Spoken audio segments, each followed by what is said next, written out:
ರೇಷ್ಮೆ ಐಸಿರಿ. ರೇಷ್ಮೆ ಕೃಷಿ ತಾಂತ್ರಿಕತೆಗಳನ್ನು ಕುರಿತ ಬಾನುಲಿ ಸರಣಿ. ರೇಷ್ಮೆ ಐಸಿರಿ ಬೆಳೆಯಲು ಕೃಷಿಕರ ಪಾಲಿಗೆ ಸಿರಿಸಿರಿ. ರೇಷ್ಮೆ ಐಸಿರಿ ಬೆಳೆಯಲು ಕೃಷಿಕರ ಪಾಲಿಗೆ ಸಿರಿಸಿರಿ. ಕೇಳಿ ಕಾರ್ಯಕ್ರಮ ರೇಷ್ಮೆ ಐಸಿರಿ. ರೇಷ್ಮೆ ಐಸಿರಿ. ರೇಷ್ಮೆ ಐಸಿರಿ. ರೇಷ್ಮೆ ಐಸಿರಿ. ಹಿಪ್ಪು ನೇರಳೆ ಸೊಪ್ಪನ್ನು ತಿಂದು ಹೊನ್ನದಾರದ ಗೂಡನ್ನು ನೇಯ್ದು ರೈತನ ಆದಾಯ ಸುಸ್ಥಿರ ಮಾಡುವ ಕೌತುಕ ಬೆಳೆಯ ರೇಷ್ಮೆ ಐಸಿರಿ. ರೇಷ್ಮೆ ಐಸಿರಿ ಬೆಳೆಯಲು ಕೃಷಿಕರ ಪಾಲಿಗೆ ಸಿರಿ. ರೈತ ಬಾಂಧವರೇ, ಇಂದಿನ ರೇಷ್ಮೆ ಐಸಿರಿ ಬಾನುಲಿ ಸರಣಿಯಲ್ಲಿ ರೇಷ್ಮೆ ರೀಲಿಂಗ್ನಿಂದ ಆದಾಯ ಉತ್ಪಾದನೆಯನ್ನು ಕುರಿತು ಮೈಸೂರಿನ ಕೇಂದ್ರ ರೇಷ್ಮೆ ಸಂಶೋಧನೆ ಹಾಗೂ ತರಬೇತಿ ಸಂಸ್ಥೆಯ ವಿಜ್ಞಾನಿ ಡಾ ಎಂಎನ್ ಚಂದ್ರಶೇಖರ್ ಅವರೊಂದಿಗೆ ಸಂದರ್ಶನವಿದೆ. ರೇಷ್ಮೆ ಐಸಿರಿ ಬೆಳೆಯಲು ಕೃಷಿಕರ ಪಾಲಿಗೆ ಸಿರಿ ಸಿರಿ. ಡಾಕ್ಟರ್ ಚಂದ್ರಶೇಖರ್ ಅವರೇ, ನಮಸ್ಕಾರ. ನಮಸ್ತೆ. ತಾವು ಇವತ್ತಿನ ದಿವಸ ರೇಷ್ಮೆ ರೀಲಿಂಗ್ನಿಂದ ಆದಾಯವನ್ನು ಯಾವ ರೀತಿ ಕಂಡುಕೋಬಹುದು, ಏನೆಲ್ಲ ಹೊಸ ತಾಂತ್ರಿಕತೆಗಳನ್ನು ಅಳವಡಿಸ್ಕೊಂಡು ಆದಾಯವನ್ನು ಜಾಸ್ತಿ ಮಾಡ್ಕೋಬೋದು ಅನ್ನೋದಕ್ಕೆ ಸಂಬಂಧಪಟ್ಟಂತೆ ವಿವರವಾಗಿ ಮಾಹಿತಿಯನ್ನು ನೀಡಬೇಕು.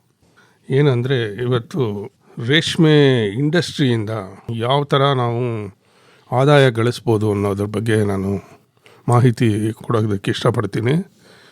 ನಮ್ಮ ಕೇಂದ್ರೀಯ ರೇಷ್ಮೆ ಮಂಡಳಿಯಿಂದ ಈಗ ಸಿಲ್ಕ್ ಸಮಗ್ರ 2 ಅಂತ ಮತ್ತು ಸಿಲ್ಕ್ ಸಮರ್ಥ ಅಂತ 2, ಅದರಲ್ಲಿ 21-22 ಇಸ್ವಿಯಿಂದ 25-26 ಇಸ್ವಿವರೆಗೆ 4,680 ಕೋಟಿ ಮೀಸಲಿಟ್ಟಿದ್ದಾರೆ.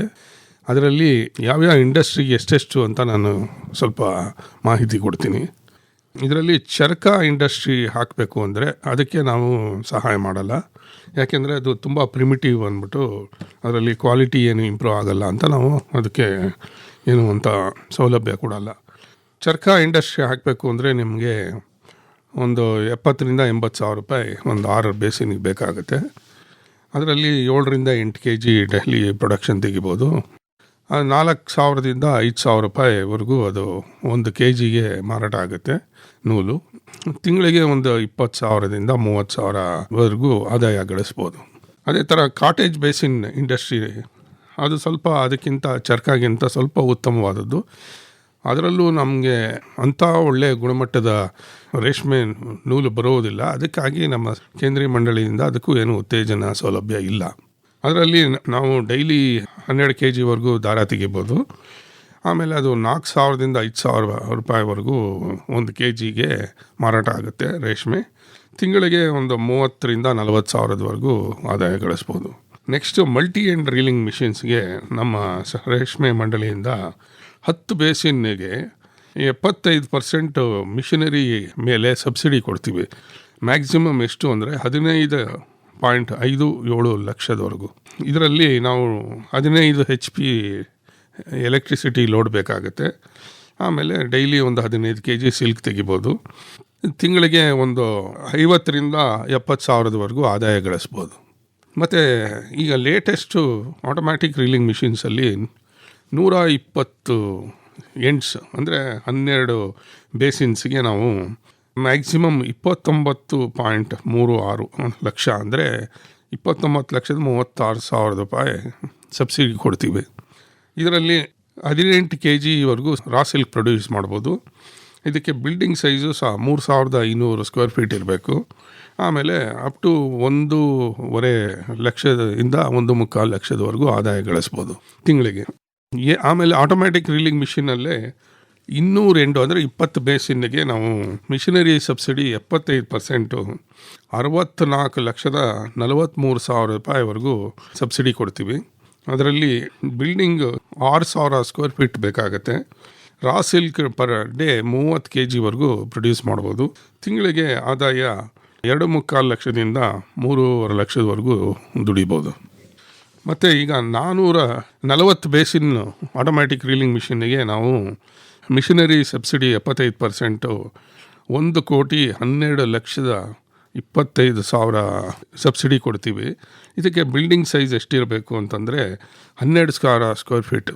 ಇದರಲ್ಲಿ ನಾವು ತಿಂಗಳಿಗೆ ಒಬ್ಬರು ರೀಲರ್ ಎಷ್ಟು ದುಡಿಬೋದು ಅಂದರೆ 5ರಿಂದ 6-6.5 ಲಕ್ಷದವರೆಗೂ ತಿಂಗಳಿಗೆ ಆದಾಯ ಮಾಡ್ಕೋಬೋದು.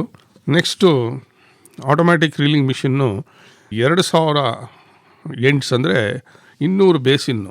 ಇದು ತುಂಬ ದೊಡ್ಡ ಸ್ಕೇಲು.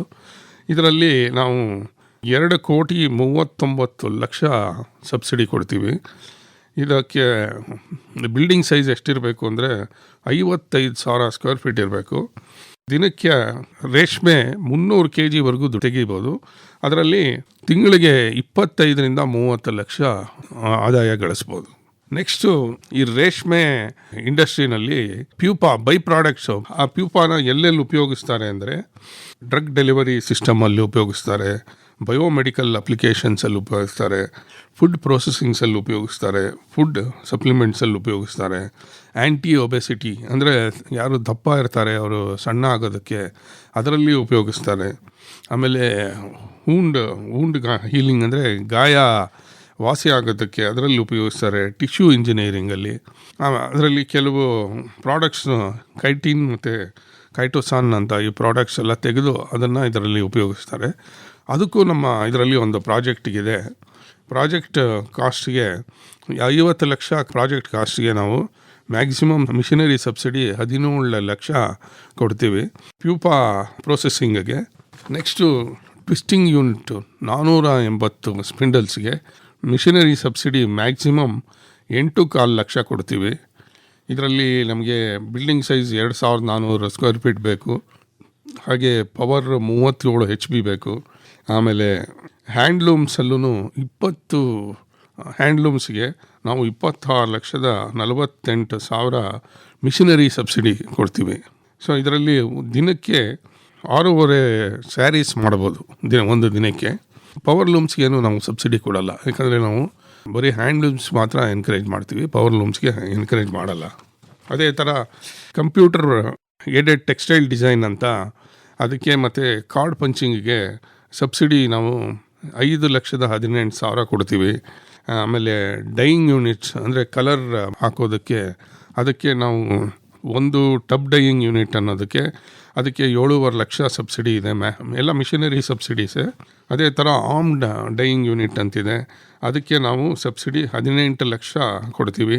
ಆಮೇಲೆ ಪ್ರಿಂಟಿಂಗ್ ಯೂನಿಟ್ಸ್, ಸಿಲ್ಕ್ ಪ್ರಿಂಟಿಂಗ್ ಯೂನಿಟ್ಸ್ಗೂ ನಾವು ಸಬ್ಸಿಡಿ ಕೊಡ್ತೀವಿ. ಸಿಲ್ಕ್ ಡಿಜಿಟಲ್ ಪ್ರಿಂಟಿಂಗ್ ಯೂನಿಟ್ಗೆ 82 ಲ್ಯಾಕ್ಸ್ ನಾವು ಸಬ್ಸಿಡಿ ಕೊಡ್ತೀವಿ. ಅದೇ ಥರ ಸಿಲ್ಕ್ ಫ್ಯಾಬ್ರಿಕ್ ಪ್ರೊಸೆಸಿಂಗಿಗೆ ಮ್ಯಾಕ್ಸಿಮಮ್ ಆಫ್ 25.7 ಲ್ಯಾಕ್ಸ್ ಸಬ್ಸಿಡಿ ಇದೆ. ಸಿಲ್ಕ್ ಫ್ಯಾಬ್ರಿಕ್ ಫಿನಿಷಿಂಗ್ ಯೂನಿಟ್ಗೆ 8.5 ಲಕ್ಷ ಸಬ್ಸಿಡಿ ಇದೆ. ಇದು ಇಷ್ಟು ಇಂಡಿವಿಜುವಲ್ಸ್ಗೆ ಇಂಡಸ್ಟ್ರಿ ಸೆಟಪ್ ಮಾಡಿ ಮೇಲೆ ಬರೋದಕ್ಕೆ ನಾವು ಟೆಕ್ನಿಕಲ್ ಟ್ರೈನಿಂಗು ಕೊಡ್ತೀವಿ. ಹಾಗೆ ಅವರ ಇಂಡಸ್ಟ್ರಿ ಸೆಟಪ್ ಮಾಡ್ಕೊಳ್ಳೋದಕ್ಕೂ ನಾವು ಹೆಲ್ಪ್ ಮಾಡ್ತೀವಿ. ಅಂದರೆ ಇವೆಲ್ಲ ತಾವು ಹೇಳ್ತಾ ಇರೋದು ಸೆಂಟ್ರಲ್ ಸಿಲ್ಕ್ ಬೋರ್ಡ್, ಕೇಂದ್ರ ರೇಷ್ಮೆ ಮಂಡಳಿ, ಅಲ್ಲಿಂದ ಲಾಗೂ ಆಗ್ತಾ ಇರುವಂತಹ ಯೋಜನೆಗಳು ಅಲ್ವಾ? ಅಂದರೆ ಇದಕ್ಕೆಲ್ಲ ರಾಜ್ಯ ರೇಷ್ಮೆ ಇಲಾಖೆಯಿಂದ ಏನು ನೆರವು ಸಿಗೋದಿಲ್ವಾ, ಅಥವಾ ಅವರು ನೆರವನ್ನು ಕೊಡ್ತಾರೆ? ಕೆಲವು ಸಲ ಅವರು ಪರಿಶಿಷ್ಟ ಜಾತಿ ಮತ್ತು ಪರಿಶಿಷ್ಟ ವರ್ಗದವ್ರಿಗೆ ಅವರು ಒಂದು 10ರಿಂದ 15% ಕೆಲವು ಕೇಸಸ್ಸಲ್ಲೆಲ್ಲ ಇದು ಕೊಡ್ತಾರೆ ಸಬ್ಸಿಡಿನ. ನಾವು 75% ಕೊಟ್ಟರೆ ಅವರೊಂದು 10-15% ಕೆಲವು ಸಲ ಆ್ಯಡ್ ಮಾಡಿ ಅದು 90%ವರೆಗೂ ಸಬ್ಸಿಡಿ ಸಿಗುತ್ತೆ. ಈ ಕೇಂದ್ರ ರೇಷ್ಮೆ ಮಂಡಳಿಯ ಯೋಜನೆಗಳ ಲಾಭವನ್ನು ಪಡ್ಕೋಬೇಕು ಅಂತಿದ್ರೆ ಅವರು ರಾಜ್ಯ ರೇಷ್ಮೆ ಇಲಾಖೆ ಮೂಲಕ ಅರ್ಜಿ ಸಲ್ಲಿಸಬೇಕಾ, ಅಥವಾ ನೇರವಾಗಿ ಕೇಂದ್ರ ರೇಷ್ಮೆ ಮಂಡಳಿಗೇನೆ ಸಲ್ಲಿಸ್ಬೋದಾ? ಅವರು ರಾಜ್ಯ ರೇಷ್ಮೆ ಮಂಡಳಿ ಮೂಲಕ ಸಲ್ಲಿಸಬೇಕು. ಯಾಕಂದರೆ ನಾವೆಲ್ಲ ರೇಷ್ಮೆ ಕೇಂದ್ರದ ರೇಷ್ಮೆದೆಲ್ಲ ರಾಜ್ಯದವರೇ ಇಂಪ್ಲಿಮೆಂಟ್ ಮಾಡೋದು. ಆದರೆ ಕೆಲವೆಲ್ಲ ವೀವಿಂಗು, ಟ್ವಿಸ್ಟಿಂಗು ಎಲ್ಲ ಸಿಲ್ಕ್ ಪ್ರೊಸೆಸಿಂಗ್ ಎಲ್ಲ ಅವರು ನಮ್ಮ ಕೇಂದ್ರೀಯ ರೇಷ್ಮೆ ಮಂಡಳಿಗೂ ಬಂದರೂ ಒಂದು ಅಪ್ಲಿಕೇಶನ್ ಕೊಟ್ಟರು ಅದನ್ನು ನಾವು ಪ್ರೊಸೆಸ್ ಮಾಡ್ತೀವಿ. ಓಕೆ, ಅಂದರೆ ಬೆಂಗಳೂರಿನಲ್ಲಿದೆ ಅಲ್ವಾ ಇದರ ಕೇಂದ್ರ ಕಚೇರಿ? ಬ್ಯಾಂಗ್ಳೂರಲ್ಲಿದೆ, ಮೈಸೂರಲ್ಲಿದೆ, ಎಲ್ಲ ಆಲ್ ಓವರ್ ಇಂಡಿಯಾ ಇದೆ central silk board. Central silk board ಮೈಸೂರಲ್ಲೂ ಕಚೇರಿ? ಮೈಸೂರು CSRTI ಅಲ್ಲಿ. ಅಂದರೆ ನಿಮ್ಮದು ಬರೀ ತರಬೇತಿಗೆ ಸಂಬಂಧಪಟ್ಟಿದ್ದಲ್ವಾ? ತರಬೇತಿ ಮತ್ತು ನಾವು ಎಲ್ಲದಕ್ಕೂ ಹೆಲ್ಪ್ ಮಾಡ್ತೀವಿ. ಹೌದಾ? ಅಂದರೆ ಈಗ ನಿಮ್ಮಲ್ಲಿಗೆ ಬಂದರೂ ಕೂಡ ಈ ಯೋಜನೆಗಳ ಬಗ್ಗೆ ಮಾಹಿತಿಯನ್ನು ಕೊಡ್ತೀವಿ ಮತ್ತು ಅವರಿಗೆ ಸಹಾಯನ ಮಾಡ್ತೀವಿ. ಓಕೆ. ಅಂದರೆ ಅರ್ಜಿ ಹಾಕೋದು ಹೇಗೆ ಮತ್ತು ಇಂಡಸ್ಟ್ರಿ ಸೆಟಪ್ ಮಾಡೋದು ಹೇಗೆ, ಈ ಎಲ್ಲದಕ್ಕೆ ಸಂಬಂಧಪಟ್ಟಂತೆ ಅವ್ರಿಗೆ ವಿವರವಾದಂತಹ ಮಾರ್ಗದರ್ಶನ ನೀಡ್ತೀವಿ ಅಲ್ವೇ? ಹೌದು. ಹೇಳಿ ಸರ್ ಮುಂದಿನ. ಮತ್ತು ಈಗ ಇಂಡಿವಿಜುವಲ್ ಇದರಲ್ಲಿ ನಾವು ನೋಡಿದ್ವಿ ಹೇಗೆ ಪ್ರತಿಯೊಬ್ಬರೂ ಸಿಲ್ಕ್ ಇಂಡಸ್ಟ್ರಿನಲ್ಲಿ ಬಂದು ಲಾಭನೂ ಗಳಿಸ್ಬೋದು ಮತ್ತು ಅವರು ಸ್ವಂತ ಉದ್ದಿಮೆದಾರರಾಗಿ ಬೇರೆಯವ್ರಿಗೂ ಎಲ್ಲ ಕೆಲಸಗಳನ್ನು ಕೊಡ್ಬೋದು ಅಂತ.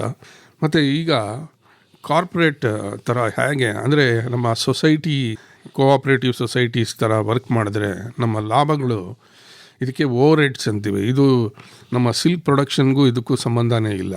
ಆ ಥರ ಲಾಭ ಎಷ್ಟಿದೆ ಅಂತ ನಾನು ಜಸ್ಟ್ ನಿಮಗೆ ತಿಳಿಸ್ಬೇಕು ಅಂತ ಇಷ್ಟಪಡ್ತೀನಿ. ಈಗ ನಮ್ಮ ಸೆರಿಕಲ್ಚರ್ ಇಂಡಸ್ಟ್ರಿನಲ್ಲಿ ಚರಕ ಆಯಿತು, ಕಾಟೇಜ್ ಬೇಸಿನ್ ಆಯಿತು, ಈವನ್ ಮಲ್ಟಿ ಆ್ಯಂಡ್ ರೀಲರ್ಸು, ಅವ್ರದ್ದು ಕ್ರೆಡಿಬಿಲಿಟಿ ಅನ್ನೋದು ಫೈನಾನ್ಷಿಯಲ್ ಕ್ರೆಡಿಬಿಲಿಟಿ ಇವಾಗೆಲ್ಲ ಏನಂತಾರೆ ಸಿಬಿಲ್ ಸ್ಕೋರ್ ಅಂತಾರೆ. ಅವ್ರದ್ದು ಸಿಬಿಲ್ ಸ್ಕೋರ್ ಎಲ್ಲ ನಿಲ್ಲಿರುತ್ತೆ. ಯಾಕೆ ಅಂದರೆ ಅವ್ರು ಎಲ್ಲೂ ಫೈನಾನ್ಷಿಯಲಿ ಇದನ್ನು ತೋರಿಸ್ಕೊಳ್ಳೋದೇ ಇಲ್ಲ, ಸುಸ್ತಿದಾರರಾಗಿರಲ್ಲ. ಆಗಿರಲ್ಲ. ಹಾಗಾಗಿ ಅವ್ರಿಗೆ ಬ್ಯಾಂಕಲ್ಲಿ ಏನು ಅವ್ರನ್ನ ಜಾಸ್ತಿ ಹತ್ರ ಸೇರಿಸಲ್ಲ. ಸೊ ಅವರು ಯಾವಾಗ ಫೈನಾನ್ಷಿಯಲ್ ಟ್ರಾನ್ಸಾಕ್ಷನ್ಸ್ ಎಲ್ಲ ರಿಟರ್ನ್ಸಲ್ಲಿ ಫೈಲ್ ಮಾಡ್ತಾರೆ ಅದಕ್ಕೆ ಮಾತ್ರ ಬ್ಯಾಂಕ್ ಅವ್ರು ಬೆಲೆ ಕೊಡ್ತಾರೆ. ನಾನು ಒಂದು ಎಕ್ಸಾಂಪಲ್ ನಮ್ಗೆ ತೋರಿಸ್ತೀನಿ. ಒಂದು ಚರಕ ಅಂದರೆ ವೆರಿ ಕ್ರೂಡ್, ತುಂಬಾ ಇದರದ್ದು ಚರಕ, ಅವರು ಅಪ್ರಾಕ್ಸಿಮೇಟ್ಲಿ ವರ್ಷಕ್ಕೆ 73 ಲಕ್ಷದ ಕಕೂನ್ಸ್ನ ಪರ್ಚೇಸ್ ಮಾಡ್ತಾರೆ ಮಿನಿಮಮ್. ಅಂದರೆ ಒಂದು ಟ್ರಾನ್ಸಾಕ್ಷನ್ಸ್ ಎಷ್ಟು ಕ್ವಾಂಟಿಟಿ ಇದೆ ಅದರಲ್ಲಿ ವಿತೌಟ್ ಎನಿ ಬ್ಯಾಂಕ್ ಅಸಿಸ್ಟೆನ್ಸ್. ಅದೇ ಥರ ಕಾಟೇಜ್ ಬೇಸಿನ್ ಅವರು 1.5 ಕೋಟಿಯಷ್ಟು ಕಕೂನ್ಸ್ನ ಪರ್ಚೇಸ್ ಮಾಡ್ತಾರೆ. ಮಲ್ಟಿ ಎಂಡ್ ಅವರು ಆಲ್ಮೋಸ್ಟ್ 3 crores ಅಷ್ಟು ಕಕೂನ್ಸ್ನ ಪರ್ಚೇಸ್ ಮಾಡ್ತಾರೆ ಕಕೂನ್ ಮಾರ್ಕೆಟ್ಸಿಂದ. ಆಮೇಲೆ ಆಟೋಮ್ಯಾಟಿಕ್ ರೀಲಿಂಗ್ ಮಿಷಿನ್ ಅವರು 120 ಎಂಡ್ಸ್ ಅಂದರೆ 12 ಬೇಸಿನ್ ಅವರು 4 ಕೋಟಿವರೆಗೂ ಅವರು ಕಕೂನ್ನ ಉಪಯೋಗಿಸ್ತಾರೆ. ಅದೇ ಥರ ಆಟೋಮ್ಯಾಟಿಕ್ ರೀಲಿಂಗ್ ಮಿಷಿನ್ 2000 ಅಂದರೆ 200 ಬೇಸಿನ್ನವರು 70 to 80 ಕೋಟಿ ಕಕೂನ್ಸ್ನ ಉಪಯೋಗಿಸ್ತಾರೆ. ಅಂದರೆ ಇಲ್ಲಿ ವರ್ಕಿಂಗ್ ಕ್ಯಾಪಿಟಲ್ಲು ತುಂಬಾ ಬೇಕು. ನಾವು ಬ್ಯಾಂಕ್ ಅಸಿಸ್ಟೆನ್ಸ್ ತೊಗೊಳ್ಳಿಲ್ಲ ಅಂದರೆ ನಮಗೆ ಕಷ್ಟ ಆಗುತ್ತೆ. ಆಮೇಲೆ ಇನ್ನೊಂದು ಏನಂದರೆ ಬ್ಯಾಂಕ್ಸಲ್ಲಿ ಕೆಲವು ಸಬ್ಸಿಡೀಸ್ ಇರುತ್ತೆ. ಆಮೇಲೆ ನಮ್ಮ ಲೇಡೀಸ್ಗಳಿಗೆ, ವುಮೆನ್ ಎಂಟರ್ಪ್ರಿನರ್ಸ್ಗೆಲ್ಲ ಅವರು ಸ್ಪೆಷಲ್ ಇದೆಲ್ಲ ಇರುತ್ತೆ, ಅದನ್ನೆಲ್ಲ ಉಪಯೋಗಿಸ್ಕೋಬೇಕು. ಸೊ ಲೋ ಕ್ರೆಡಿಟ್ ವರ್ತಿನೆಸ್ಸಿಂದ ಅವ್ರಿಗೆ ಈ ಸೌಲಭ್ಯ ಎಲ್ಲ ತಪ್ಪೋಗ್ಬಿಡುತ್ತೆ. ಹಾಗಾಗಿ ಅವ್ರು ಏನು ಮಾಡ್ತಾರೆ, ಹ್ಯಾಂಡ್ ಲೋನ್ಸ್ನ 50%, 60%, 100% ಇಂಟ್ರೆಸ್ಟ್ ರೇಟ್ಸಲ್ಲಿ ಬೇರೆಯವ್ರ ಹತ್ರ ತೊಗೊತಾರೆ.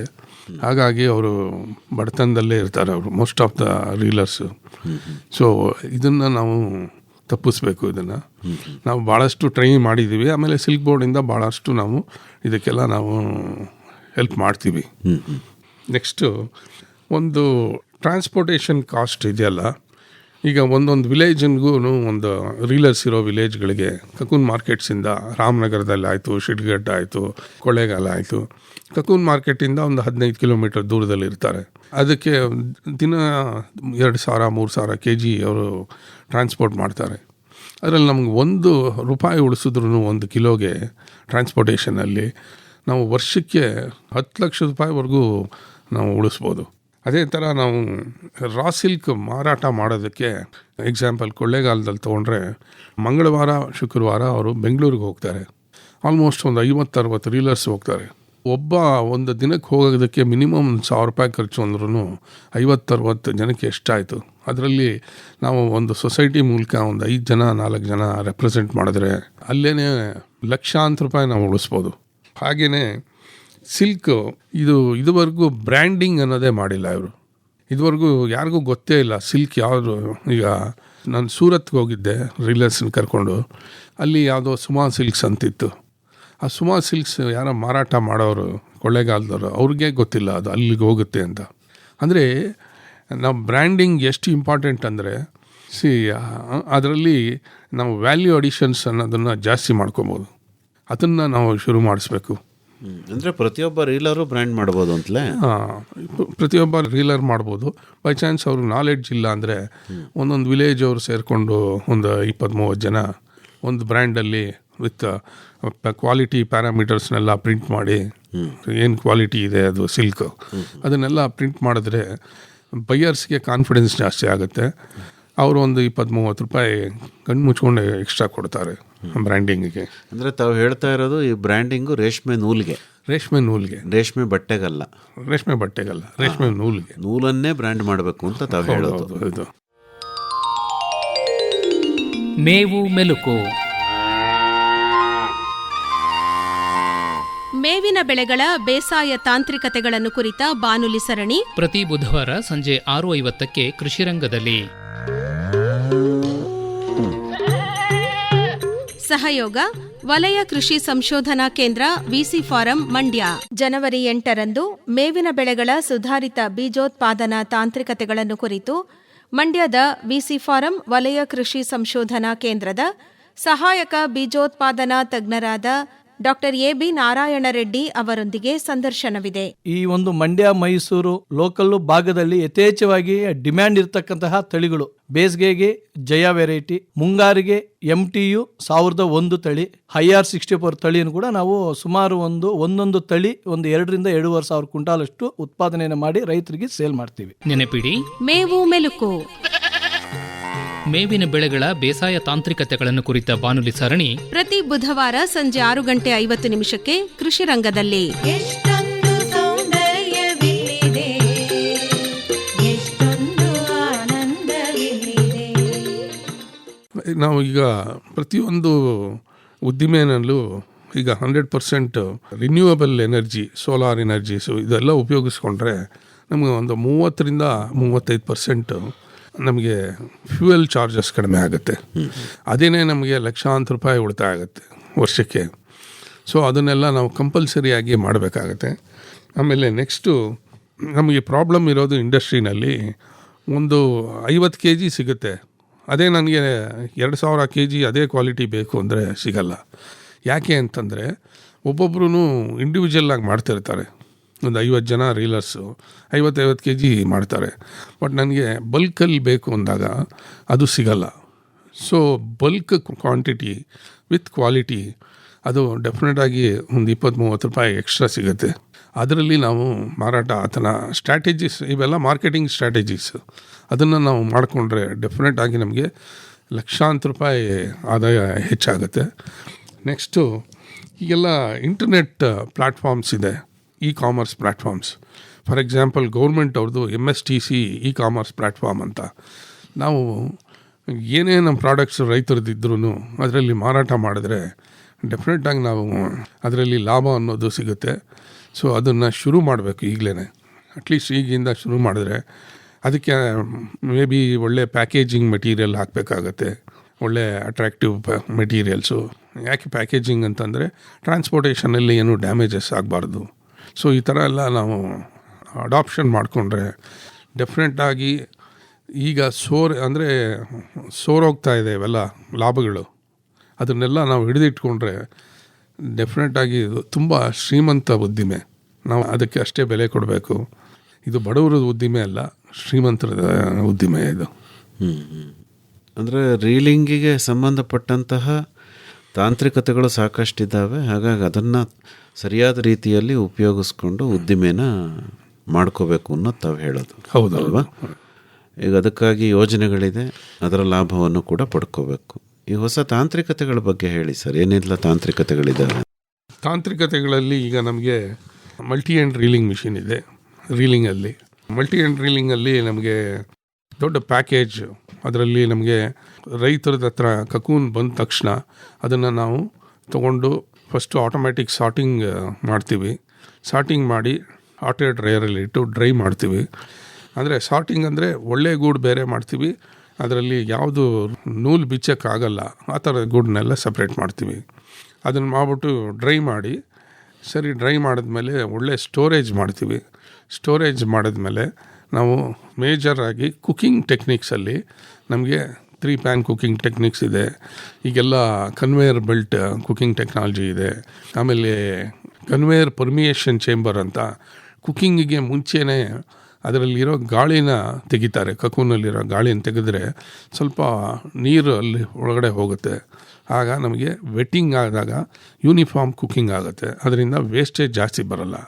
ಮತ್ತು ಕುಕ್ಕಿಂಗಲ್ಲಿ ನಮಗೆ ಪ್ರೆಷರೈಸ್ ಕುಕ್ಕಿಂಗ್ ಚೇಂಬರ್ಸ್ ಇದೆ, ಈಗೆಲ್ಲ ಕನ್ವೇಯರ್ ಕುಕ್ಕಿಂಗ್ ಚೇಂಬರ್ಸ್ ಇದೆ, 3 ಪ್ಯಾನ್ ಕುಕ್ಕಿಂಗ್ ಚೇಂಬರ್ಸ್ ಇದೆ. ಮತ್ತು ನಮಗೆ ರೀಲಿಂಗ್ ಯೂನಿಟ್ಸಲ್ಲೂ ಅಷ್ಟೇ ಮಲ್ಟಿ ಎಂಡ್ ರೀಲಿಂಗಿಂದ ನಾವು ಇಮ್ಮಿಡಿಯೇಟಾಗಿ ಇಂಟರ್ನ್ಯಾಷನಲಿ ಗ್ರೇಡೇಬಲ್ ಸಿಲ್ಕ್ಗೆ ನಮ್ಮ ಗ್ರೇಡ್ ನಾವು ರೈಸ್ ಮಾಡ್ಕೋಬೋದು. ಸೊ ಒಂದು ಮೇಜರ್ ಏನಂತಂದರೆ ನಮ್ಮ ಸಿಲ್ಕಲ್ಲಿ ಒಂದು ಡೀನಿಯರ್ ಔಟ್ಸೈಡ್ ಲೇಯರ್ಗೂ ಇನ್ಸೈಡ್ ಲೇಯರ್ಗೂ 25% ಸೈಜ್ ವೇರಿಯೇಷನ್ ಇರುತ್ತೆ. ಹೊರಗಡೆ ಸ್ವಲ್ಪ ದಪ್ಪ ಇರುತ್ತೆ, ಒಳಗಡೆ ಹೋಗ್ತಾ ಹೋಗ್ತಾ ಒಂದು 25% ಸಣ್ಣ ಆಗುತ್ತೆ. ಅದನ್ನು ರೀಲಿಂಗ್ ಟೆಕ್ನಿಕ್ನ ನಾವು ಮುಂಚೆಯಿಂದನೂ ಕೊಳ್ಳೇಗಾಲದ ರೀಲರ್ಸ್ ಮಾಡ್ತಿದ್ದಾರೆ. ಹೊಸ ಗೂಡು ಹಳೆಯ ಗೂಡು ಎಲ್ಲ ಮಿಕ್ಸ್ ಮಾಡಿ ರೀಲಿಂಗ್ ಮಾಡ್ತಾರೆ. ಅದನ್ನು ನಾವು ಇಲ್ಲಿ ಡೀನಿಯರ್ ಕಂಟ್ರೋಲ್ಸ್ ಎಲ್ಲ ಇದೆ, ಅದರಲ್ಲಿ ಪಾಸ್ ಮಾಡಿ we can produce very good internationally gradable silks ಮಾಡ್ಬೋದು. ಅದೇ ಥರ ಬೈಂಡಿಂಗ್ ಮಿಷಿನ್ಸ್ ಇದೆ, ರೀಲ್ ಪರ್ಮಿಯೇಷನ್ ಚೇಂಬರ್ ಇದೆ. ಮತ್ತು ಮುಂಚೆ ಎಲ್ಲ ಬಾಯ್ಲರ್ಸ್ ಉಪಯೋಗಿಸ್ತಿರ್ಲಿಲ್ಲ, ಈಗೆಲ್ಲ ಸ್ಟೀಮ್ ಕಂಟ್ರೋಲ್, ಟೆಂಪ್ರೇಚರ್ ಕಂಟ್ರೋಲ್ ಎಲ್ಲ ಥ್ರೂ ಸ್ಟೀಮ್ ಮಾಡಿ ಬಾಯ್ಲರ್ಸಲ್ಲಿ ಉಪಯೋಗಿಸ್ತಾ ಇದ್ದೀವಿ.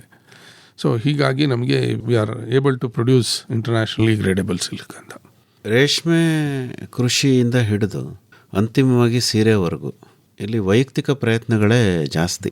ರೇಷ್ಮೆ ಕೃಷಿ ಮಾಡೋದು ರೇಷ್ಮೆ ಕೃಷಿಕನ ಕುಟುಂಬ, ಗೂಡು ಖರೀದಿ ಮಾಡೋದು ಒಬ್ಬ ರೀಲರು, ಆಮೇಲೆ ಆತನಿಂದ ಏನು ನೂಲನ್ನು ಖರೀದಿ ಮಾಡಿ ನೇಯ್ಗೆ ಮಾಡೋನು ಒಬ್ಬರು ಅಥವಾ ಇಬ್ಬರು. ಈಗ ಇದನ್ನು ಉದ್ಯಮವಾಗಿ ಪರಿಗಣಿಸಬೇಕು ಅನ್ನೋದೇ ಆದರೆ ಏನು ಬದಲಾವಣೆಗಳಾಗಬೇಕು ಅಂತ ತಮಗನ್ಸುತ್ತೆ ಚಂದ್ರಶೇಖರ್ ಅವರೇ? ಏನಂತಂದರೆ ಈಗ ನಮ್ಮ ಕಾರ್ಪೊರೇಟ್ ಥಿಂಕಿಂಗ್ ಬರಬೇಕು. ಇದರಲ್ಲಿ ಎಲ್ಲ ಆ್ಯಕ್ಟಿವಿಟೀಸು ಮಾಡ್ತೀವಿ ಅಂತಂದರೆ ಫಸ್ಟು ನಾವು ಪೋಸ್ಟ್ ಕಕೂನ್ ಆ್ಯಕ್ಟಿವಿಟೀಸಿಂದ ಶುರು ಮಾಡಬೇಕು. ಅದಕ್ಕೆ ನಾವು ಆ್ಯಕ್ಚುಲಿ ರೈತರನ್ನು ನಾವು ಅವ್ರನ್ನ ಫೀಡ್ಬ್ಯಾಕಲ್ಲಿ ಇಟ್ಕೋಬೇಕು. ಯಾಕೆಂದರೆ ನಮ್ಗೆ ಯಾವ ಥರ ಕಕೂನ್ ಬರಬೇಕು, ಯಾವ ಥರ ಡಿಫೆಕ್ಟ್ಸ್ ಬರಬಾರ್ದು, ಅದನ್ನೆಲ್ಲ ನಾವು ಅವ್ರನ್ನ ಎಜುಕೇಟ್ ಮಾಡಬೇಕು ರೈತರನ್ನ. ಸೊ ಆ ಥರ ನಾವು ಕಾಂಟ್ಯಾಕ್ಟ್ಸಲ್ಲಿ ಇದ್ದಾಗ ರೈತರು ಎಜುಕೇಟ್ ಆದಾಗ ಪ್ಲಸ್ ಅವ್ರಿಗೂ ಲಾಭ ಆಗುತ್ತೆ. ಡಿಫೆಕ್ಟ್ಸ್ ಕಡಿಮೆ ಆದರೆ ಕಕೂನ್ಸಲ್ಲಿ ಅವ್ರಿಗೂ ಅದರಿಂದ ರೇಟ್ಸ್ ಜಾಸ್ತಿ ಸಿಗುತ್ತೆ. ಹಾಗಾಗಿ ಯಾಕಂದರೆ ನಮಗೆ ಮೌಂಟೇಜಸ್ಸಲ್ಲಿ ಆಮೇಲೆ ರೇರಿಂಗ್ ಟೆಕ್ನಿಕ್ಸಲ್ಲಿ ಇದೆಲ್ಲ ಸ್ವಲ್ಪ ಮಾನಿಟರ್ ಮಾಡಿದ್ರೆ ನಮಗೆ ಡೆಫಿನೆಟಾಗಿ ಒಳ್ಳೆ ಗೂಡಿನ ಪರ್ಸೆಂಟೇಜ್ ಜಾಸ್ತಿ ಸಿಗುತ್ತೆ, ಒಳ್ಳೆ ಗೂಡು ಪರ್ಸೆಂಟೇಜು. ನೆಕ್ಸ್ಟು ಏನಂತಂದರೆ ಮೇಜರ್ ಒಂದು ಇನ್ವೆಸ್ಟ್ಮೆಂಟು, ನೆಕ್ಸ್ಟು ಸ್ಕಿಲ್ ಟ್ರೈನಿಂಗ್ ಬೇಕು ಇಲ್ಲಿ ಹ್ಯೂಮನ್ ರಿಸೋರ್ಸ್ಗೆ. ಸೊ ಟ್ರೈನಿಂಗಲ್ಲಿ ನಾವು ಒಳ್ಳೆ ಗೂಡು ಮಾಡ್ಬೋದು.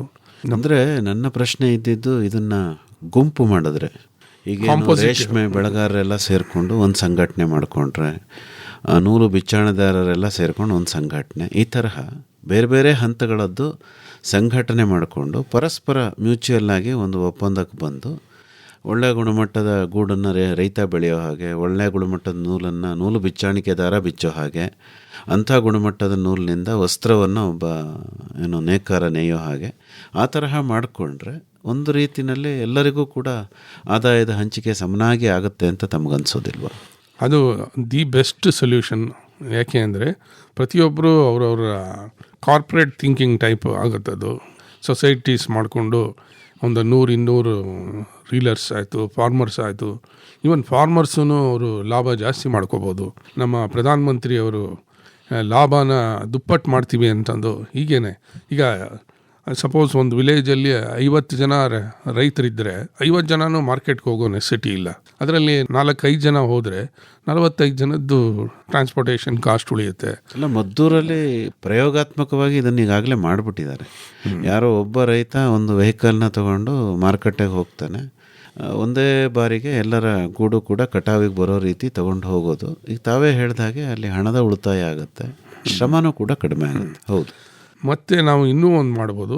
ಈಗೆಲ್ಲ ವೆಬ್ಸೈಟ್ಸಲ್ಲಿ ನಾವು ಮುಖಾಂತರ ವ್ಯಾಪಾರ ಮಾಡೋಕ್ಕೆ ಶುರು ಮಾಡಿದ್ರೆ ಥ್ರೂ ಈಗ ನಾವು ರೈತರಿಗೆ ಶೆಲ್ ಪರ್ಸೆಂಟೇಜ್ ಎಷ್ಟಿದೆ ಅಂತ, SR ಪರ್ಸೆಂಟೇಜ್ ಅಂದರೆ ಶೆಲ್ ರೇಷಿಯೋ ಎಷ್ಟಿದೆ ಅಂತ ನಾವು ವೆಬ್ಸೈಟಲ್ಲಿ ಹಾಕಿದ್ರೆ, ಅದೇ ಥರ ಡಿಫೆಕ್ಟಿವ್ ಪರ್ಸೆಂಟೇಜ್ ಎಷ್ಟಿದೆ ಥ್ರೂ ಮಾರ್ಕೆಟ್ ಅದು ವೆಬ್ಸೈಟ್ಸಲ್ಲಿ ಇದಾಯಿತು ಅಂದರೆ ಅದರಿಂದ ಇನ್ನೂ ಉಳಿತಾಯ ಆಗುತ್ತೆ. ಪ್ಲಸ್ ಮ್ಯಾಕ್ಸಿಮಮ್ ಹೊಸ ಮಾರ್ಕೆಟ್ಗಳು ಸಿಗುತ್ತೆ ನಮಗೆ. ಸೊ ನಮಗೆ ಇಲ್ಲಿ ಪ್ರಾಬ್ಲಮ್ ಇರೋದು ಕೆಲವೇ ಮಂದಿ ನಮ್ಮ ಮಾರ್ಕೆಟಲ್ಲಿ ಪರ್ಚೇಸರ್ಸ್ ಇರೋದು. ಅವರೇ 30 ವರ್ಷ 40 ವರ್ಷದಿಂದ ಒಬ್ಬರ ಹತ್ರನೇ ಪರ್ಚೇಸ್ ಆಗ್ತಾಯಿದೆ, ಸೇಲ್ ಆಗ್ತಾಯಿದೆ. ಇದನ್ನು ಬಿಟ್ಟು ನಾವು ಹೊಸಬರನ್ನ ಎಷ್ಟು ಹೊಸಬರನ್ನ ಟ್ರೈ ಮಾಡ್ತೀವಿ, ನ್ಯೂ ಕಮರ್ಸ್ನ ಅದರಿಂದ ನಮಗೆ ಲಾಭ ಜಾಸ್ತಿ ಆಗುತ್ತೆ, ಪ್ಲಸ್ ನಮಗೆ ಡಿಮ್ಯಾಂಡ್ ಕಂಟಿನ್ಯೂಸ್ ಆಗಿ ಸಿಗುತ್ತೆ. ಅಲ್ಲ, ಗೂಡಿನ ಮಾರುಕಟ್ಟೆಯಲ್ಲೇ ಮಾರಬೇಕಲ್ವೇ? ಅದು ಆ ಥರ ಏನು ರೂಲ್ಸ್ ಇಲ್ಲ, ಎಲ್ಲಿ ಬೇಕಾದ್ರೂ ಮಾರ್ಬೋದು. ರೈತರಿಗೆ ಆ ಥರ ಎಲ್ಲ ಏನು ರೂಲ್ಸ್ ಇಲ್ಲ. ಈವನ್ ಅವರು ಎಕ್ಸ್ಪೋರ್ಟ್ ಮಾಡೋಕ್ಕೆ ಶುರು ಮಾಡ್ತೀವಿ ಅಂದರೆ ಬೇಕಾದ್ರೆ ಯಾರ ಎಕ್ಸ್ಪೋರ್ಟರ್ಸ್ ಹತ್ರ ಕರ್ಕೊಂಬಂದು ಅವ್ರಿಗೆ ನಾವು ಅದನ್ನು ಟ್ರೈನಿಂಗ್ ಕೊಡ್ಬೋದು. ಈವನ್ ಎಕ್ಸ್ಪೋರ್ಟ್ ಸ್ಟ್ರಾಟಜೀಸೂ ಇದೆ. ಏನಂದರೆ ಅವರು ಅದನ್ನು ಲಾಂಗ್ ಟರ್ಮಲ್ಲಿ ಯೋಚನೆ ಮಾಡಿದ್ರೆ, ಅಂದರೆ ಈಗ ಸದ್ಯಕ್ಕೆ ರೈತರ ಅನುಕೂಲಕ್ಕೆ ಸರ್ಕಾರವೇ ರೇಷ್ಮೆ ಗೂಡಿನ ಮಾರುಕಟ್ಟೆಗಳನ್ನು ಸ್ಥಾಪನೆ ಮಾಡಿದೆ ಅಲ್ವೇ? ಬಿತ್ತನೆ ಗೂಡುಗಳಿಗೂ ಪ್ರತ್ಯೇಕವಾದ ಮಾರುಕಟ್ಟೆ ಇದೆ. ಹೀಗಾಗಿ ಆ ಮಾರುಕಟ್ಟೆ ಲಾಭವನ್ನು ಆರಂಭದಲ್ಲಿ ತೆಗೆದುಕೊಳ್ತಾ ಬೇರೆ ಖರೀದಿದಾರರ ಬಗ್ಗೆನೂ ಕೂಡ ಆಲೋಚನೆ ಮಾಡ್ಬೋದು ಅಂತ ತಾವು ಹೇಳ್ತೀನಿ. ಡೆಫಿನೆಟ್ ಆಗಿ ಇವತ್ತು ನಮ್ಮ ರಾಜ್ಯದ ರೇಷ್ಮೆ ಮಾರುಕಟ್ಟೆ ಅಲ್ಲದೆ ಬೇರೆ ರಾಜ್ಯದ ರೇಷ್ಮೆ ಗೂಡು ಮಾರುಕಟ್ಟೆನಲ್ಲೂ ನಮ್ಮ ರೈತರು ಭಾಗವಹಿಸ್ಬೋದಾ? ಗೂಡು ತೊಗೊಂಡು ಹೋಗ್ಬೋದಾ? ಏನಾದರೂ ಅಡ್ವಾಂಟೇಜಸ್ ಸಿಗ್ಬೋದಾ ಅವ್ರಿಗಲ್ಲಿ? ಅದೇ ಆ್ಯಕ್ಚುಲಿ ರೈತರಿಗೆ ಎಲ್ಲೂ ಮಾರ್ಕೆಟ್ ರೆಸ್ಟ್ರಿಕ್ಷನ್ಸ್ ಯಾರಿಗೂ ಎಲ್ಲೂ ಇಲ್ಲ. ನಿಜ, ರೈತ ಎಲ್ಲಿ ಬೇಕಾದ್ರೂ ಮಾರ್ಬೋದು. ಆಮೇಲೆ ಟುಡೇ ಇಸ್ ಗ್ಲೋಬಲ್ ವಿಲೇಜ್ ಅಂತೀವಿ ನಾವು. ಪ್ರಪಂಚನೇ ನಮ್ಮ ಮಾರ್ಕೆಟಿನಲ್ಲಿದೆ. ಅದನ್ನ ಎಕ್ಸ್ಪೋರ್ಟ್ಸ್ಗೂ ಯೋಚನೆ ಮಾಡ್ಬೋದು. ಸಪೋಸ್ ನನಗೆ ₹100 ಜಾಸ್ತಿ ಸಿಗುತ್ತೆ ಅಂದರೆ ಯಾತಕ್ಕೆ ಬೇರೆ ದೇಶಕ್ಕೆ ಮಾರಾಟ ಮಾಡ್ಬೋದು, ಆ ಥರನೂ ಯೋಚನೆ ಮಾಡಬೇಕು. ಸೊ ಅದರಲ್ಲಿ ನಮ್ಮ ಮ್ಯಾನುಫ್ಯಾಕ್ಚರರ್ಸ್ ಆಯಿತು, ರೈತರಾಯಿತು, ರೀಲರ್ಸ್ ಆಯಿತು, ಆಮೇಲೆ ಬೈ ಪ್ರಾಡಕ್ಟ್ಸ್ ಅಲ್ಲಿ ಎಲ್ಲ ಫೀಲ್ಡಲ್ಲೂ ನಮಗೆ ಸ್ಕೋಪ್ ಇದೆ. ಹಾಗೆ ಈಗೆಲ್ಲ ಅಮೆಝಾನು ಈ ಥರ ಎಲ್ಲ ಬಂದು ಕೆಲವು ಸ್ಯಾರೀಸ್ ಎಲ್ಲ ಅಮೆಝಾನಲ್ಲೆಲ್ಲ ಮಾರಾಟ ಮಾಡ್ತಿದ್ದಾರೆ. ಈಗ ಆದಾಯದ ಸೋರಿಕೆ ಎಲ್ಲೆಲ್ಲಿ ಆಗ್ತಿರ್ಬೋದು ಅಂತ ತಮಗನ್ಸುತ್ತೆ ಚಂದ್ರಶೇಖರ್ ಅವರೇ? ಆದಾಯದ ಸೋರಿಕೆ ನಾನು ಹೇಳಿದ್ನಲ್ಲ, ನಾವು ಇಂಡಿವಿಜುವಲ್ ಆಗಿ ಸ್ಮಾಲ್ ಸೆಕ್ಟರ್ ಅಂದರೆ ನಾವೆಲ್ಲ ಸ್ಮಾಲ್ ಸೆಕ್ಟರಲ್ಲಿ ಕೆಲಸ ಮಾಡ್ತಾಯಿದ್ದೀವಿ, ಸ್ಮಾಲ್ ಸೈಜ್ ಅಂತ. ಸೊ ಅದನ್ನು ನಾವು ಯಾವಾಗ ದೊಡ್ಡದು ಇದು ಮಾಡ್ತೀವಿ, ಅದನ್ನು ಸಪೋಸ್ ನಾವು ಒಂದು 100 ಜನ 200 ಜನ ಮಾಡಿದ್ರೆ ಆವಾಗ ನಮ್ಮ ಬ್ಯಾಂಕಿಂಗ್ ಸೆಕ್ಟರ್ ಅವರು ನಮಗೆ ಡೈರೆಕ್ಟಾಗಿ ಸಹಾಯ ಮಾಡೋಕ್ಕೆ ಬರ್ತಾರೆ. ಲಾರ್ಜ್ ಸ್ಕೇಲ್ ಎಕಾನಮಿ ಬಗ್ಗೆ ಮಾತಾಡ್ತಾರೆ. ಅದನ್ನು ಟ್ರಾನ್ಸಾಕ್ಷನ್ಸ್ ತೋರಿಸ್ಬೇಕು. ಅದು ತೋರಿಸಿದ್ರೆ ಡೆಫಿನೆಟಾಗಿ ಬರ್ತಾರೆ. ನಾವು ಇದನ್ನೆಲ್ಲ ಎಕ್ಸ್ಪೆರಿಮೆಂಟ್ಸ್ ಮಾಡಿದ್ದೀವಿ ಕೊಳ್ಳೇಗಾಲದಲ್ಲಿ. ನಿಮ್ಮ ಅನುಭವಗಳನ್ನು ಒಂದಷ್ಟು ಹೇಳಿ ಸರ್. ಈಗ ಏನಂದರೆ ನಾವು ಸಾಮಾನ್ಯವಾಗಿ ಆದರ್ಶಗಳನ್ನು ತುಂಬ ಹೇಳ್ತೀವಿ, ಆದರೆ ಅವು ಅನುಷ್ಠಾನ ಆಗಿರೋದ್ರ ಬಗ್ಗೆ ರೈತರಿಗೆ ನಂಬಿಕೆ ಬಂದರೆ ಅವರು ಅದನ್ನು ಅಳವಡಿಸ್ಕೊಳ್ಳೋ ಪ್ರಯತ್ನ ಮಾಡ್ತಾರೆ. ಈಗ ತಾವು ಕೊಳ್ಳೇಗಾಲದಲ್ಲಿ ಏನು ಮಾಡಿದ್ದೀರಿ ಅದನ್ನಾದರೂ ಸ್ವಲ್ಪ ಹೇಳಿ. ನಾವು ಕೊಳ್ಳೇಗಾಲದಲ್ಲಿ ಒಂದು 5 ವರ್ಷ 6 ವರ್ಷ ಒಂದು 10ರಿಂದ 12 ವಿಲೇಜಲ್ಲಿ 20 ಸೆಲ್ಫ್ ಹೆಲ್ಪ್ ಗ್ರೂಪ್ಸ್ ಥರ ಮಾಡಿ ಒಂದು ವಾರಕ್ಕೆ ₹100 ಥರ ನಾವು ಒಂದು 7-8 ವರ್ಷದಲ್ಲಿ ಒಂದು 60ರಿಂದ 70 ಲಕ್ಷ ಕಲೆಕ್ಟ್ ಆಯಿತು. ಸುಮ್ಮನೆ ಒಂದು ಕೆನರಾ ಬ್ಯಾಂಕ್ ಇದಕ್ಕೆ ಕರ್ಕೊಂಡು ಹೋಗಿದ್ದೆ ಅವ್ರನ್ನ. ಅವರು 1:1 ಲೋನ್ ಕೊಡ್ತೀವಿ ಅಂತ. ಈಗ ನಮಗೆ ಏನು ಗೊತ್ತಿಲ್ಲ ಒಂದು ಬಿಸ್ನೆಸ್ ಅಂದ್ರೂ ಈಗ ಯಾವುದೋ ಒಂದು ಶುರು ಮಾಡ್ಬೋದು. ಈಗ ಸಪೋಸ್ ಸಿಲ್ಕ್ ವೇಸ್ಟ್ ಪರ್ಚೇಸ್ ಮಾಡೋದು, ಇಲ್ಲ ಸಿಲ್ಕ್ ಗೂಡೆ ಪರ್ಚೇಸ್ ಮಾಡೋದು, ಈ ಥರ ಒಬ್ಬ ರೈತನಿಗೆ ₹10 ಕೊಟ್ಟು ಆ ಥರ ಮಾಡ್ಬೋದು. ಅಂದರೆ ನಾವು ಪ್ಲ್ಯಾನ್ ಮಾಡಿ ಇವತ್ತು ಮಾರ್ಕೆಟ್ ಎಕ್ಸ್ಪರ್ಟ್ಸ್ ಇದ್ದಾರೆ, ಇಂಡಿಯನ್ ಇನ್ಸ್ಟಿಟ್ಯೂಟ್ ಆಫ್ ಮ್ಯಾನೇಜ್ಮೆಂಟು ಈ ಥರ ಎಲ್ಲ ಅವ್ರುಗಳಿಗೆ ಇನ್ವೈಟ್ ಮಾಡಿದ್ರೆ ಡೆಫಿನೆಟಾಗಿ ಅವರೆಲ್ಲ ಬಂದು ಹೆಲ್ಪ್ ಮಾಡ್ತಾರೆ. ಸೊ ನಮ್ಮ ರೈತರಿಗೆ ಇವೆಲ್ಲ ಸುವರ್ಣ ಅವಕಾಶ. ನಾವೆಲ್ಲ ಅದನ್ನು ಹೊಸ ಆಯಾಮಗಳಲ್ಲಿ ನೋಡಬೇಕು. ಇದನ್ನು ಅಲ್ಲ, ಮುಂದೇನು ಮಾಡಿದ್ರಿ ಹೇಳಿ. ಮುಂದೆ ನಾವು ಮಾಡಿದ್ರಿ, ಹಣ ಇದು ಮಾಡಿದ್ರಿ. ಕೆಲವು ವಿಲೇಜಸ್ ಅಲ್ಲಿ ಟ್ರಾನ್ಸ್ಪೋರ್ಟೇಷನ್ ಶುರು ಮಾಡಿದ್ರು. ಅಂದರೆ ಕಲೆಕ್ಟಿವ್ ಆಗಿ ಅದರಲ್ಲಿ ಒಂದು ಮುಳ್ಳೂರು ಅಂತ ಒಂದು ಉಗನಿಯ ಅಂದ್ಬಿಟ್ಟು ಒಂದು ವಿಲೇಜ್ಗಳಲ್ಲಿ ಅವರು ಸಕ್ಸಸ್ಸು ಆದರು. ಬಟ್ ಬರೀ ಟ್ರಾನ್ಸ್ಪೋರ್ಟೇಷನ್ ಒಂದರಲ್ಲೇ ಆದರೆ ಏನಾಗುತ್ತೆ, ಓನ್ಲಿ 1/7 ಅಂದರೆ ಒಂದು 10-15% ಅಷ್ಟೇ ಇಂಪ್ರೂವ್ ಆಗುತ್ತೆ. ನಮ್ಗೆ ಇನ್ನೂ 7-8 ಹಂತ ಇದೆ. ಆ ಎಲ್ಲ ಹಂತಕ್ಕೂ ಹೋದ್ರೇ ನಮಗೆ 100ಕ್ಕೆ ಆ್ಯಕ್ಚುಲಿ ಇಂಗ್ಲೀಷಲ್ಲಿ ಒಂದು ವರ್ಡ್ ಇದೆ, ಫೋರ್ಸ್ ಮಲ್ಟಿಪ್ಲೈಯರ್ ಅಂತ.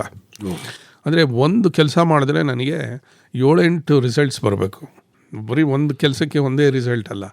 ಈಗ ನಾನು ಒಂದು ಕೆಲಸ ಮಾಡಿದ್ರೆ 700% ನನಗೆ ಆದಾಯ ಬರಬೇಕು.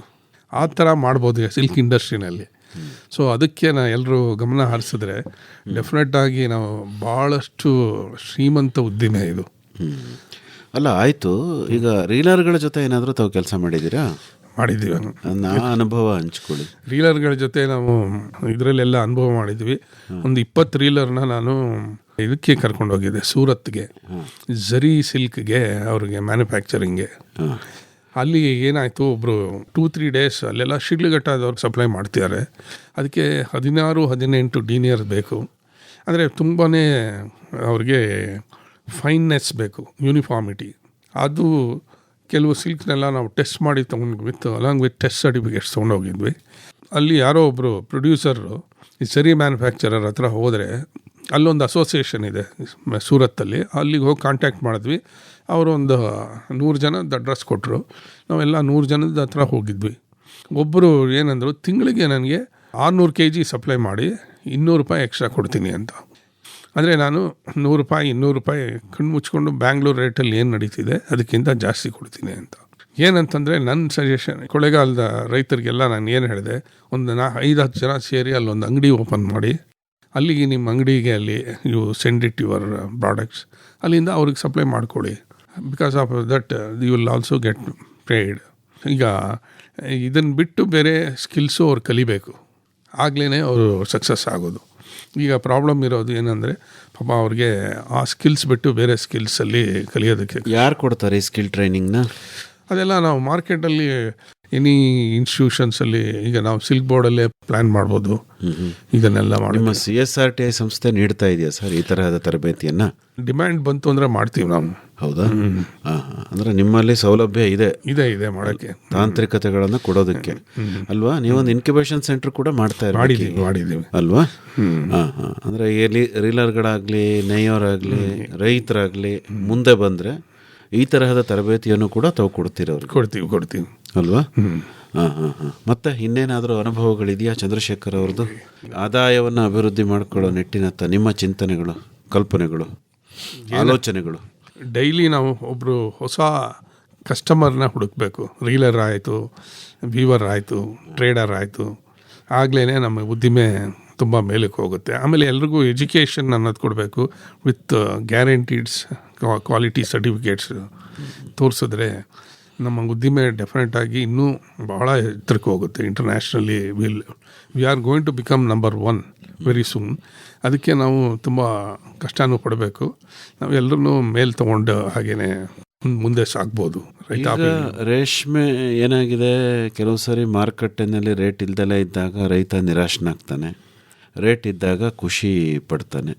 ಆದರೆ ಯಾರನ್ನೇ ನೀವು ಕೇಳಿದ್ರೂ ಅವರು ತುಂಬ ಸಂತೋಷವಾಗಿ ಏನಿಲ್ಲ. ಕೆಲವರು ಎಸ್ ಸರ್ ಸಂಪಾದನೆ ಮಾಡ್ತೀವಿ ಅಂತಾರೆ, ಆದರೆ ಕೆಲವರು ನೋವಲ್ಲಿದ್ದೀವಿ ಅಂತಾರೆ.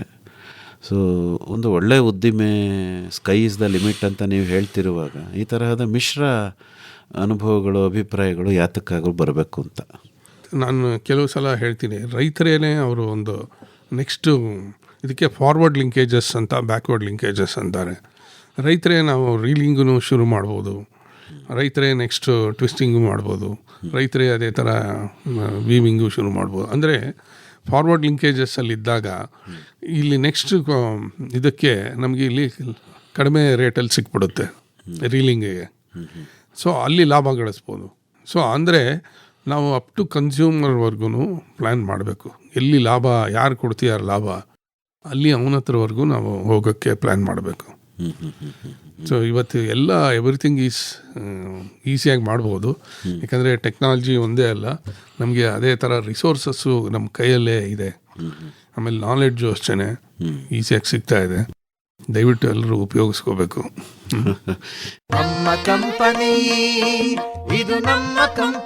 ಆತ್ಮೀಯ ಕೇಳುಗರೆ, ಪ್ರತಿ ಗುರುವಾರ ಸಂಜೆ 6:50 ಕೃಷಿ ರಂಗ ಕಿಸಾನ್ ವಾಣಿಯಲ್ಲಿ ಬಿತ್ತರವಾಗುವ ಬಾನುಲಿ ಸರಣಿ ನಮ್ ಕಂಪನಿ, ನಮ್ ಕಂಪನಿ, ನಮ್ ಕಂಪನಿ. ಜನವರಿ 9ರಂದು ರೈತ ಉತ್ಪಾದಕ ಕಂಪನಿಗಳನ್ನು ಮುನ್ನಡೆಸುವುದು ಹೇಗೆ, ಈ ಕುರಿತು ಚೈತನ್ಯ ಗ್ರಾಮೀಣ ಅಭಿವೃದ್ಧಿ ಸಂಸ್ಥೆಯ ಕಾರ್ಯದರ್ಶಿ BT ಬದ್ರೀಶ್ ಅವರೊಂದಿಗೆ ಸಂದರ್ಶನ.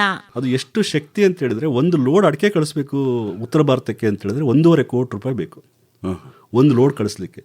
ನಾವು ರೈತ ಉತ್ಪಾದಕ ಕಂಪ್ನಿಗೆ ಅವ್ರದ್ದು ಶೇರ್ ಬಂಡವಾಳನೇ ಒಂದು 50 ಲಕ್ಷ ಇತ್ತು. ಅದ್ರ ಜೊತೆಗೆ ಒಂದು 50 ಲಕ್ಷ ನ್ಯಾಪ್ ಕಿಸಾನಿಂದ ಸಾಲ ಕೊಡಿಸಿದ್ವಿ. $1 ಕೋಟಿ ಬಂಡವಾಳ ಇಟ್ಕೊಂಡ್ರು. ಇನ್ನು 50 ಲಕ್ಷ ಸಾಲವಾಗಿ ಅಡಿಕೆನ ಖರೀದಿ ಮಾಡಿಕೊಂಡ್ರು. ಮೊದಲನೇದು 1 ಲೋಡ್ ಕಳಿಸಿದ್ರು, ಅವ್ರಿಗೆ ಅಭ್ಯಾಸ ಆಯಿತು. ಈ ಕಳೆದ ವರ್ಷ 3 ಲೋಡ್ ಕಳಿಸಿದ್ದಾರೆ, ಈ ವರ್ಷ 6 ಲೋಡ್ ಕಳಿಸೋಕ್ಕೆ ಪ್ರಯತ್ನ ಮಾಡ್ಕೊತಾ ಇದ್ದಾರೆ. ಇದು ಒಂದು ಸಾಧನೆ. ಕೇಳಿ ನಮ್ ಕಂಪನಿ, ಕಟ್ಟಿ ನಿಮ್ಮದೇ ಕಂಪನಿ. ರೈತ ಉತ್ಪಾದಕರ ಕಂಪನಿ. ಹೆಚ್ಚಿನ ಮಾಹಿತಿಗೆ ಚಂದ್ರಶೇಖರ್ ಅವರೇ ತಮ್ಮನ್ನೇ ನೇರವಾಗಿ ಸಂಪರ್ಕ ಮಾಡಬೇಕು ಅಂದರೆ ಸಂಪರ್ಕಕ್ಕಾಗಿ ತಮ್ಮ ಮೊಬೈಲ್ ಸಂಖ್ಯೆ ಏನು ಹೇಳ್ಬೋದಾ? 8073 558 035. ಇನ್ನೊಮ್ಮೆ ಹೇಳ್ತೀರಾ? 8073558035. ಇನ್ನೂ ಒಂದ್ಸರಿ ಹೇಳ್ಬಿಡಿ ಸರ್. 8073558035. ಒಳ್ಳೆಯದು ಡಾಕ್ಟರ್ ಚಂದ್ರಶೇಖರ್ ಅವರೇ. ಇದುವರೆಗೂ ರೇಷ್ಮೆ ರೀಲಿಂಗ್ನಿಂದ ಆದಾಯವನ್ನು ಯಾವ ರೀತಿ ಪಡ್ಕೋಬಹುದು ಅನ್ನೋದಕ್ಕೆ ಸಂಬಂಧಪಟ್ಟಂತೆ ಬಹಳ ಸೊಗಸಾಗಿ ನಿಮ್ಮ ವಿಚಾರಗಳನ್ನು ಹಂಚಿಕೊಂಡ್ರಿ. ವಂದನೆಗಳು. ನಮಸ್ಕಾರ. ನಮಸ್ಕಾರ. ರೇಷ್ಮೆ ಐಸಿರಿ ಬೆಳೆಯಲು ಕೃಷಿಕರ ಪಾಲಿಗೆ ಸಿರಿ ಸಿರಿ. ರೇಷ್ಮೆ ರೀಲಿಂಗ್ನಿಂದ ಆದಾಯ ಉತ್ಪಾದನೆಯನ್ನು ಕುರಿತು ಮೈಸೂರಿನ ಕೇಂದ್ರ ರೇಷ್ಮೆ ಸಂಶೋಧನೆ ಹಾಗೂ ತರಬೇತಿ ಸಂಸ್ಥೆಯ ವಿಜ್ಞಾನಿ ಡಾಕ್ಟರ್ ಎಂಎನ್ ಚಂದ್ರಶೇಖರ್ ಅವರೊಂದಿಗೆ ಸಂದರ್ಶನವನ್ನು ಕೇಳಿದಿರಿ. ಬರುವ ವಾರ ರೇಷ್ಮೆ ಕೃಷಿಯಲ್ಲಿ ತ್ಯಾಜ್ಯ ನಿರ್ವಹಣೆಯನ್ನು ಕುರಿತು ಮೈಸೂರಿನ ಸಿಎಸ್ಆರ್ಟಿಐ ಸಂಸ್ಥೆಯ ನಿವೃತ್ತ ವಿಜ್ಞಾನಿ ಡಾಕ್ಟರ್ ಟಿ ತಿಪ್ಪೇಸ್ವಾಮಿ ಅವರೊಂದಿಗೆ ಸಂದರ್ಶನವಿದೆ. ರೇಷ್ಮೆ ಐಸಿರಿ. ರೇಷ್ಮೆ ಕೃಷಿ ತಾಂತ್ರಿಕತೆಗಳನ್ನು ಕುರಿತ ಬಾನುಲಿ ಸರಣಿ ಕೇಳಿದಿರಿ. ಇಪ್ಪು ನೇರಳೆ ಸೊಪ್ಪನ್ನು ತಿಂದು ಹೊನ್ನದಾರದ ಗೂಡಲು ನೇಯ್ದು ರೈತನ ಆದಾಯ ಸುಸ್ಥಿರ ಮಾಡುವ ಕೌತುಕ ಬೆಳೆಯ ರೇಷ್ಮೆ ಐಸಿರಿ. ಸಹಯೋಗ ಮೈಸೂರಿನ ಕೇಂದ್ರ ರೇಷ್ಮೆ ಸಂಶೋಧನೆ ಹಾಗೂ ತರಬೇತಿ ಸಂಸ್ಥೆ. ಶೋಧನ ಸಂಸ್ಥೆಯ ಸಹಕಾರ ಕೃಷಿಕರ ಪಾಲಿಗೆ ಭರಪೂರ. ಹಸಿರು ಹೊನ್ನಿದು ಮಣ್ಣಲ್ಲಿ ಬೆಳೆಯುವ ಬಂಗಾರ. ಉಡಿಗೆ ತೊಡಿಗೆಗೆ ಸಂಪ್ರದಾಯದ ಶೃಂಗಾರ. ಶೀರ್ಷಿಕ ಗೀತೆ ರಚನೆ ಡಾಕ್ಟರ್ ಆರ್ ಭಾಗ್ಯ ಹಾಗೂ ರಮೇಶ್ ಪಿ ರಂಗಸಮುದ್ರ. ರಾಗ ಸಂಯೋಜನೆ ಹಾಗೂ ಗಾಯನ ಜಿ ಪುಷ್ಪಲತಾ. ಮಾಡಿರಿ ರೇಷ್ಮೆ ಬೇಸಾಯ, ಬದುಕಿಗೆ ಮಾಸಿಕ ಆದಾಯ. ದುಡಿಯುವ ಕೈಗೆ ಉದ್ಯೋಗ, ಇಲಾಖೆಯ ಬಗೆ ಬಗೆ ಅನುದಾನ. ಸಂಕಲನ ಆರ್ ಲೋಕೇಶ್ವರಿ. ರೇಷ್ಮೆ ಐಸಿರಿ ಬೆಳೆಯಲು ಕೃಷಿಕರ ಪಾಲಿಗೆ ಸಿರಿ ಸಿರಿ. ಪರಿಕಲ್ಪನೆ ಹಾಗೂ ನಿರ್ಮಾಣ ಎನ್ ಕೇಶವಮೂರ್ತಿ. ಕೃಷಿಕರ ಪಾಲಿಗೆ ಸಿರಿ ಸಿರಿ. ರೇಷ್ಮೆ ಐಸಿರಿ ಬೆಳೆಯಲು ಕೃಷಿಕರ ಪಾಲಿಗೆ